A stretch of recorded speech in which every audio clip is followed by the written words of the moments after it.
সংগৃহীত কিছু কিছু গান আমরা শুনবার সুযোগ পেতে পারি এখনো।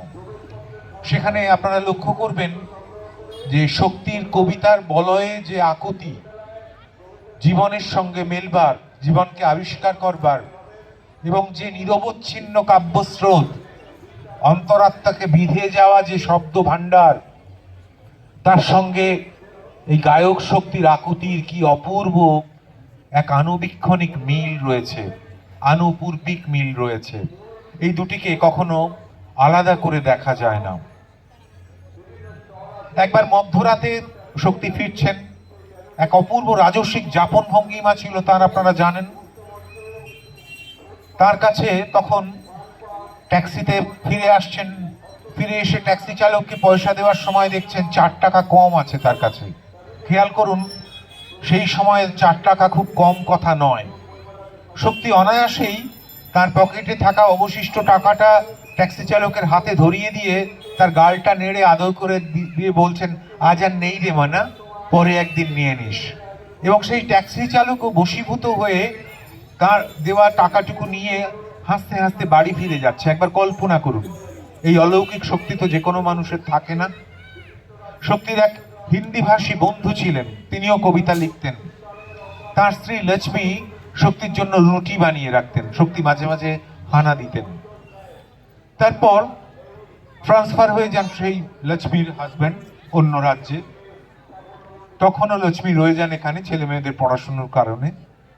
লক্ষ্মী কিন্তু রোজ শক্তিদার জন্য 2টি রুটি বানিয়ে রাখতেন। শক্তিদা কখনোই আসতেন, কখনো আসতেন না। কখনো এসে তার স্বামী বলতেন, তুমি আমাকে ওই 2টো রুটি দিয়ে দাও, শক্তিদা এলে তুমি বানিয়ে দেবে।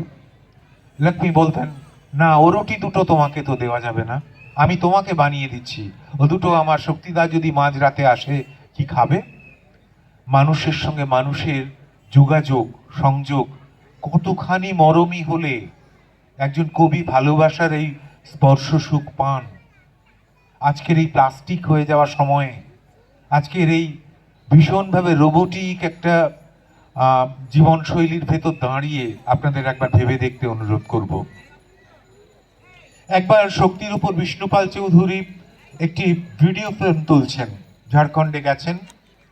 গিয়ে তারা দেখছেন যে ওখানকার দেহাতি মানুষগুলো বসে বসে হাড়িয়া পান করছে। তো শক্তিকে বিষ্ণুপাল চৌধুরী বলেছেন যে একটু ম্যানেজ করে রাখতে, যাতে ততক্ষণে সেট রেডি হয়ে যায়। শক্তি তাদের সঙ্গে বসে গেছেন, অবলীলায় হাড়িয়া পান করছেন। এবার যখন সেট রেডি হয়েছে, তাকে ছেড়ে দিতে বলছেন, তখন তো তারা শক্তিকে ছাড়বেন না, তখন তারা শক্তিকে কিছুতেই মুক্তি দেবেন না। অনেক কষ্টে তাদের মিথ্যে প্রতিশ্রুতি দিয়ে শক্তিকে তাদের কবল থেকে বের করে আনতে হয়েছিল। তারা তাদের সঙ্গে নিয়ে তাদের গ্রামে পৌঁছতে চান শক্তিকে।